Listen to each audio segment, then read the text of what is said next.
Assalamualaikum warahmatullahi wabarakatuh. Nama saya Fitri Nur Aini dengan NIM 250703444. Kelas reguler 9, mahasiswi jurusan Pendidikan Guru PAUD, Institut Keguruan dan Ilmu Pendidikan IKIP Siliwangi. Presentasi kali ini saya buat untuk memenuhi salah satu tugas ujian akhir semester tahun 2025-2026, mata kuliah Pengelolaan Pendidikan dengan dosen pengampu Bapak Restubias Primandika MPD.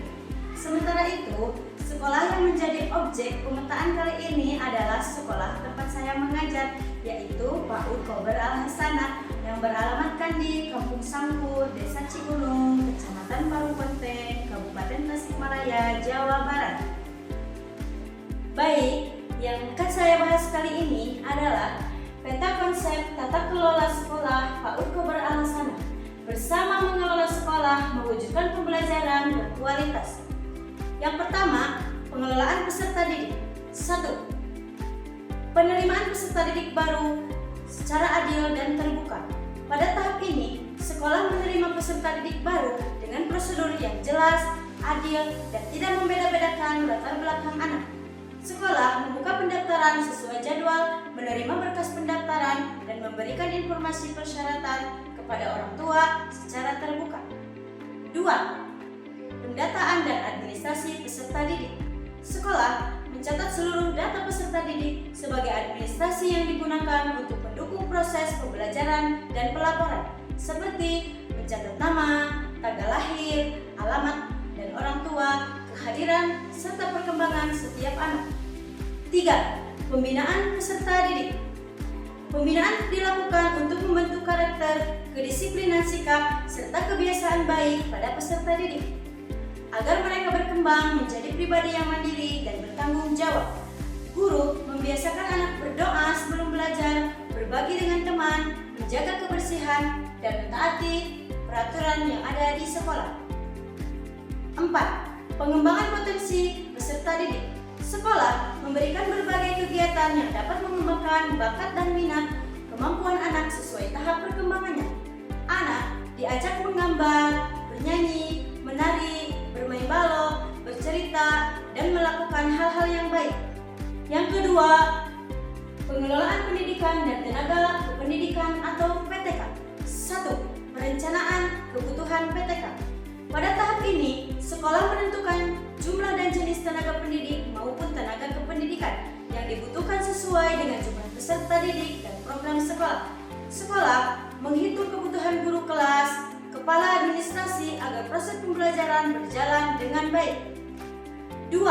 Rekrutmen dan penetapan sesuai kompetensi. Setelah mengetahui kebutuhan, sekolah melakukan penerapan tenaga pendidik dan menempatkan mereka sesuai dengan kemampuan, kualifikasi, dan kompetensinya. Guru yang memiliki latar belakang pendidik anak usia dini ditempatkan sebagai guru kelas PAUD, sedangkan tenaga administrasi mengelola urusan administrasi sekolah. 3. Penilaian kinerja oleh kepala sekolah. Kepala sekolah melakukan penilaian terhadap kinerja guru dan tenaga kependidikan untuk mengetahui kualitas kerja, kedisiplinan, serta pelaksanaan tugas mereka. Kepala sekolah mengamati proses pembelajaran, memeriksa perangkat pembelajaran, kehadiran guru, dan memberikan masukan agar kinerja sesuai dan baik. Kemudian 4. Pelatihan dan pengembangan kompetensi guru. Guru diberikan kesempatan mengikuti pelatihan seperti seminar, workshop, atau kegiatan lainnya, meningkatkan pengetahuan dan keterampilan dalam mengajar. Guru mengikuti pelatihan tentang kurikulum merdeka, membuat pembelajaran atau metode bermain sambil belajar. Kemudian yang keempat, pengelolaan sarana dan prasarana. 1. Perencanaan dan kebutuhan sarana prasarana. Pada tahap ini, sekolah mengidentifikasi fasilitas apa saja yang dibutuhkan sesuai dengan jumlah peserta didik dan standar kependidikan, menentukan kebutuhan meja dan kursi anak, alat permainan edukatif atau APE, buku cerita, serta alat kebersihan. 2. Mengadakan pemanfaatan sesuai standar. Setelah kebutuhan ditentukan, sekolah melakukan pengadaan sarana dan prasarana sesuai anggaran dan standar yang berlaku. Semua fasilitas yang tersedia harus dimanfaatkan secara optimal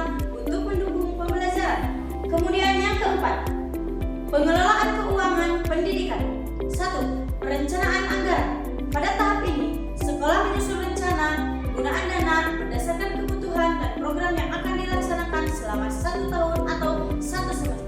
2. Penggunaan sesuai peruntukannya.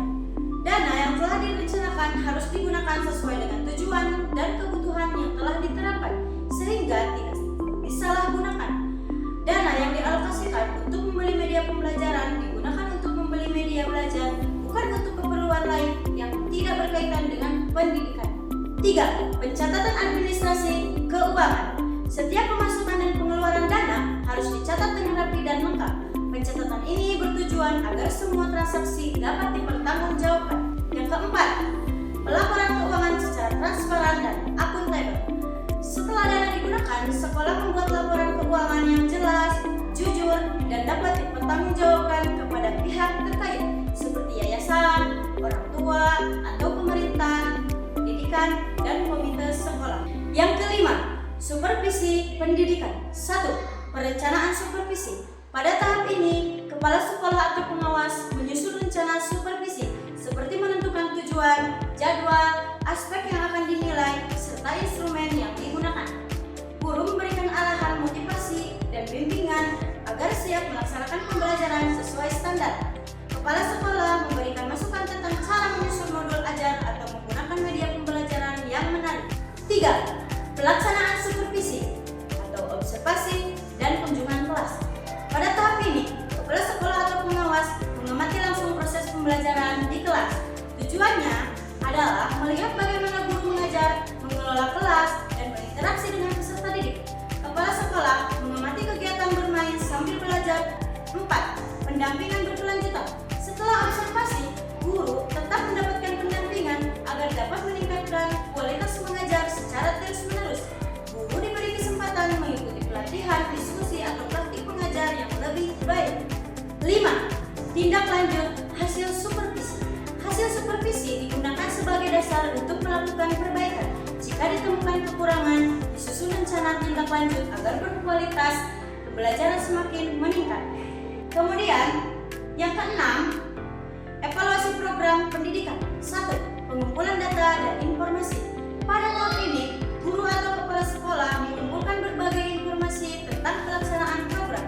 Data dapat diperoleh melalui observasi, wawancara, angket, dokumentasi, atau hasil penilaian peserta didik.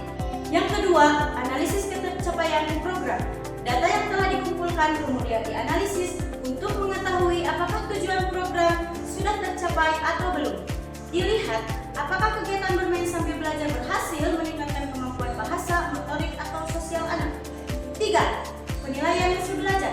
Tahap ini bertujuan menilai perkembangan peserta didik setelah mengikuti program pembelajaran.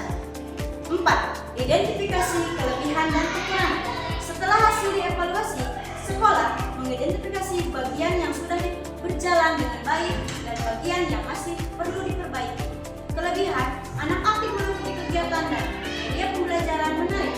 Kekurangannya, sarana bermain kurang lengkap atau pembelajaran kurang efektif.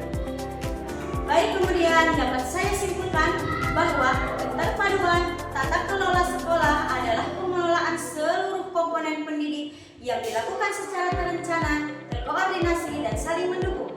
Pengelolaan tersebut meliputi peserta didik, pendidik, dan tenaga kependidikan, sarana dan prasarana, keuangan, supervisi, serta evaluasi program pendidikan.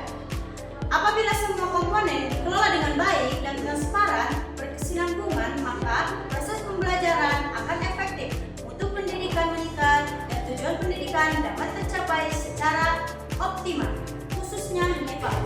Keterpaduan tata kelola juga mendukung tumbuh kembang anak secara maksimal melalui lingkungan belajar yang aman, nyaman, dan berkualitas. Mungkin sekian pemaparan yang dapat saya sampaikan. Mohon maaf apabila banyak kesalahan dan kekurangan. Akhir kata saya ucapkan terima kasih yang sebesar-besarnya. Wabillahi taufiq wal hidayah. Waridho